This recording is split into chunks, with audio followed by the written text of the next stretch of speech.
¿Qué tal amigos? Buenas noches, esperamos que estén bien. Un saludo, una disculpa porque no había podido grabar. Hemos estado medio ocupados, yo creo que también medio distraídos y mal dormidos. He escuchado de muchas personas que están durmiendo mal, no sé si algunos de ustedes también, pero no sé, está raro. Obviamente el impacto para el cuerpo de todos estos cambios de rutina que muchos, bueno, la mayoría hemos tenido, debe ser difícil para el cuerpo ajustarse. Lo bueno en todo esto es que pude traerme una cámara de la oficina porque parte de los proyectos que en los que estoy trabajando son unos videos, y pude traerme una cámara de la oficina y pude acondicionar aquí un poquito el área. De hecho, hasta colgué un cuadro, pueden verlo ustedes ahí. Entonces, bueno, a ver si los videos salen un poquito mejor porque tengo cámara. Eh, Todavía no trabajo en lo del maquillaje y eso, pero ya pronto voy a buscar algún video en YouTube. Oigan, una de las noticias pues impactantes, dentro de todas las noticias impactantes, pero una de las noticias particulares de esta semana pasada ha sido el precio de la caída del petróleo a números negativos. Obviamente, viviendo en una ciudad que depende tanto de la industria del petróleo, sabemos que el impacto ya está siendo muy fuerte en algunos hogares, y sabemos que va a ser un impacto fuerte en la economía de la ciudad. Y cuando es un impacto fuerte en la economía, es un impacto fuerte en los hogares, en las relaciones familiares. En pocas palabras, sabemos que va a traer más sufrimiento al sufrimiento que ya estamos viviendo, no solamente en esta ciudad, pero bueno, sabemos que el impacto va a ser fuerte. Y reflexionando un poquito en esto, quería platicar con ustedes una historia que pienso que puede hablar, mejor dicho, pienso que habla muy directamente a la situación que estamos viviendo, y pienso en especial que puede ayudarnos a tener una perspectiva distinta del sufrimiento, y por eso la quería compartir. Entonces, voy a compartirles solamente un pedacito de la historia el día de hoy, y más adelante les comparto más de esta historia. Pero la pueden encontrar en el capítulo 2 del Evangelio según San Marcos. Y dice así, versículo 1. Cuando Jesús entró de nuevo en Capernaum, varios días después, se oyó que estaba en casa. No sabemos en qué casa estaba, pero probablemente, o se piensa que pudo haber sido la casa de Pedro y de Andrés, dos de sus discípulos. Y se reunieron muchos, tanto que ya no había lugar ni aún a la puerta. Había ya mucha gente siguiendo a Jesús, o sea, Jesús ya tenía mucha fama.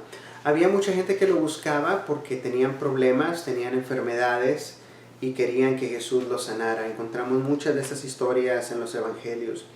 Había personas que lo buscaban porque Jesús les daba de comer. Y había muchas personas que buscaban a Jesús porque pensaban que Jesús iba a ser el caudillo libertador que los iba a librar de la esclavitud romana.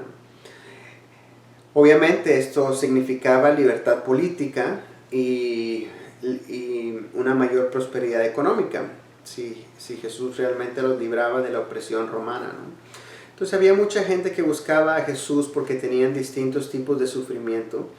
Y la fama de Jesús ya había crecido. Entonces cuando estaba en este pequeño lugar, en una casa pequeña, pues la gente se amontonó y ya no había lugar para entrar, ¿no? Pero en esta ocasión dice la Biblia que Jesús les explicaba la palabra. O sea, Jesús no estaba propiamente haciendo algún milagro aquí, por lo menos no hasta ahorita. Y lo que Jesús estaba haciendo es hablándoles de la palabra de Dios. Esto se refiere a la primera parte de la Biblia, que conocemos como el Antiguo Testamento. Entonces vinieron y le trajeron un paralítico llevado entre 4 hombres.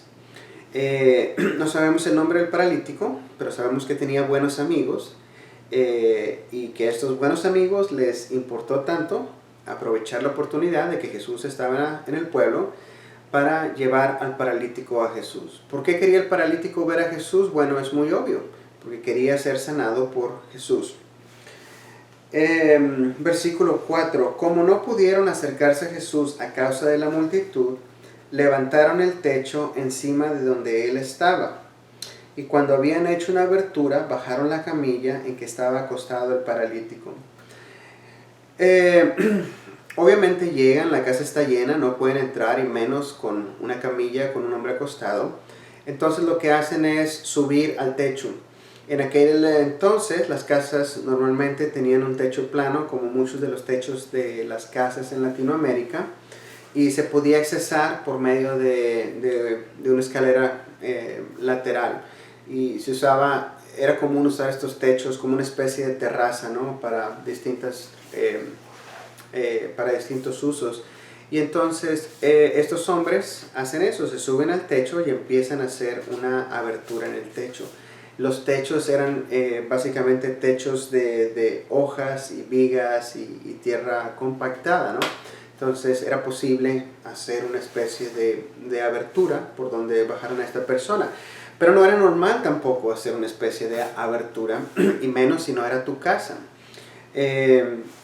Y esto nos dice que era tal, por un lado, la desesperación que tenían estos hombres, pero obviamente el paralítico, por ver a Jesús, que deciden tomar esta acción.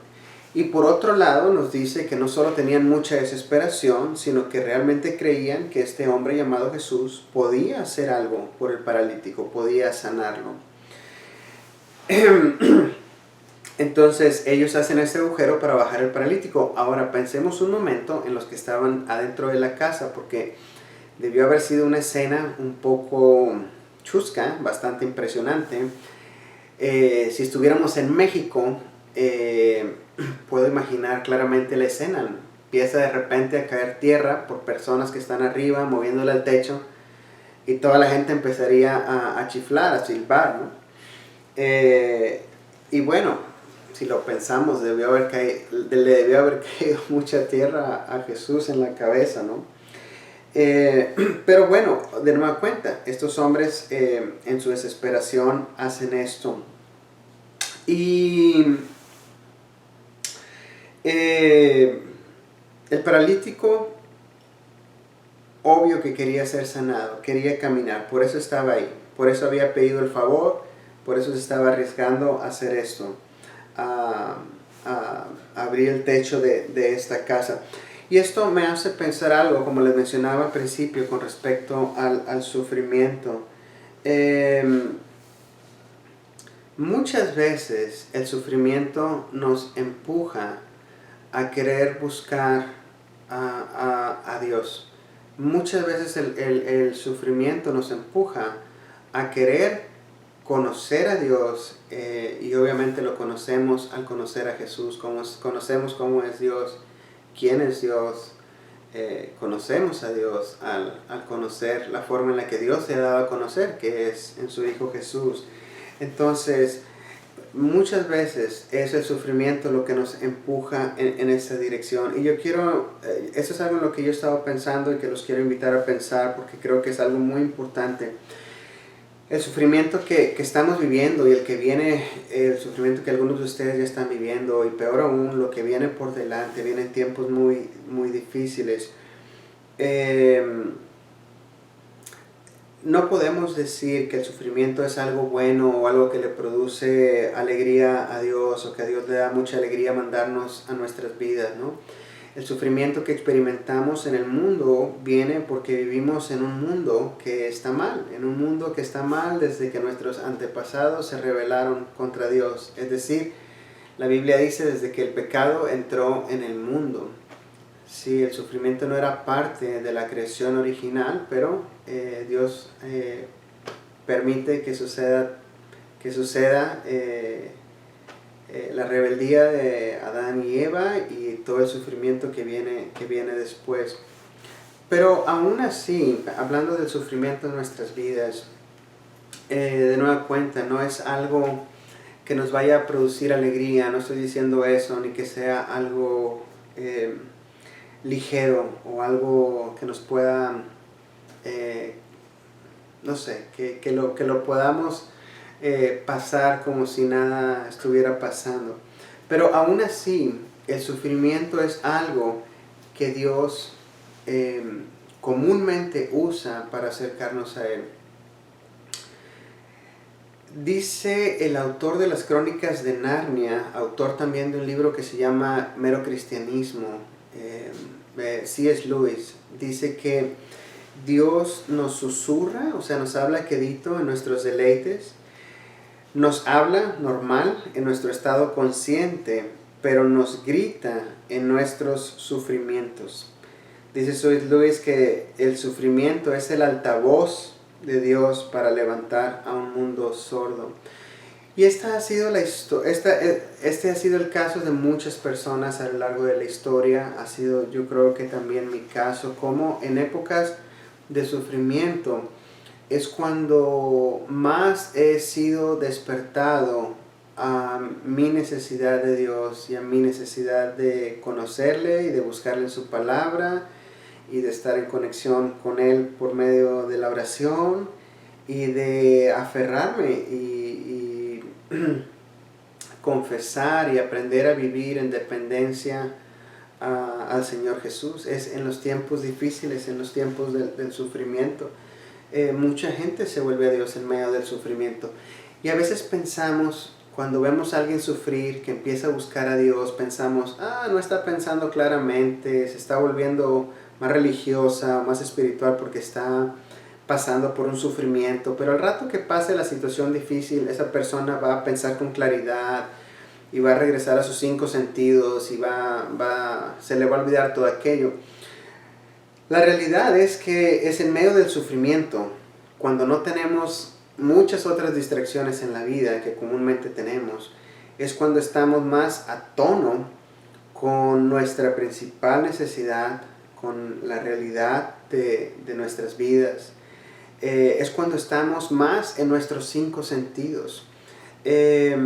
Simplemente pensándolo ahorita a la luz de la pandemia, cuando todo estaba bien, pensábamos que toda nuestra vida lo teníamos bajo control. Nunca estuvo realmente bajo nuestro control. Dice la Biblia que toda cosa buena que recibimos, a final de cuentas viene de Dios. Entonces todo es un regalo. Pero nosotros pensábamos que teníamos todo bajo control. Y cuando empiezan todos estos efectos de la pandemia, es cuando realmente nos damos cuenta que las cosas están fuera de nuestro control. No están fuera del control de Dios. Nunca estuvieron fuera del control de Dios y no están fuera del control de Dios. Pero por otro lado, nosotros ahorita reconocemos que no están bajo nuestro control. Y antes no lo reconocíamos, pero tampoco estaban bajo nuestro control. Por eso digo que es en el sufrimiento cuando realmente pensamos más claro. Es cuando tenemos la oportunidad de pensar más claro en cuanto a nuestra dependencia de Dios. Y muchas veces es este sufrimiento el que nos hace reaccionar. Todos queremos una vida sin complicaciones. Mi sueño para mis hijos es que mis hijos sean felices, no sufran nada. Pero la realidad es que muchas veces Dios usa el sufrimiento en nuestras vidas para darnos lo más importante, para ayudarnos a buscarle a Él, que es lo más importante. Dice por eso un salmo en la Biblia dice, bueno fue para mí el haber sido afligido, para que pudiera aprender tus mandamientos.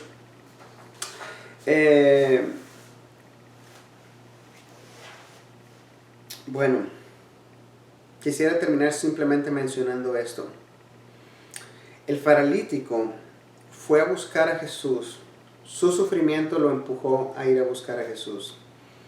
Y fue a buscar a Jesús porque lo que él más anhelaba era ser sano de sus piernas, poder caminar.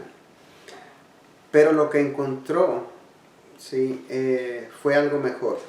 Y les adelanto un poco la historia. Jesús más adelante va a sanar al paralítico. Pero lo más importante en la historia es que más allá de encontrar sanidad en sus piernas, lo que el paralítico encontró fue a Jesús mismo. Conocer y tener una buena relación donde sus pecados habían sido perdonados con Jesús mismo. Así que si él no hubiera tenido ese sufrimiento, probablemente no hubiera sido empujado a tal extremo a buscar a Dios, a conocer a Dios que había venido a la tierra. Entonces, espero que podamos, yo sé que estamos en tiempos difíciles, vienen tiempos difíciles, pero ojalá que el sufrimiento aprovechemos que es una oportunidad de caminar en la dirección correcta. Les mandamos un saludo y nos vemos pronto.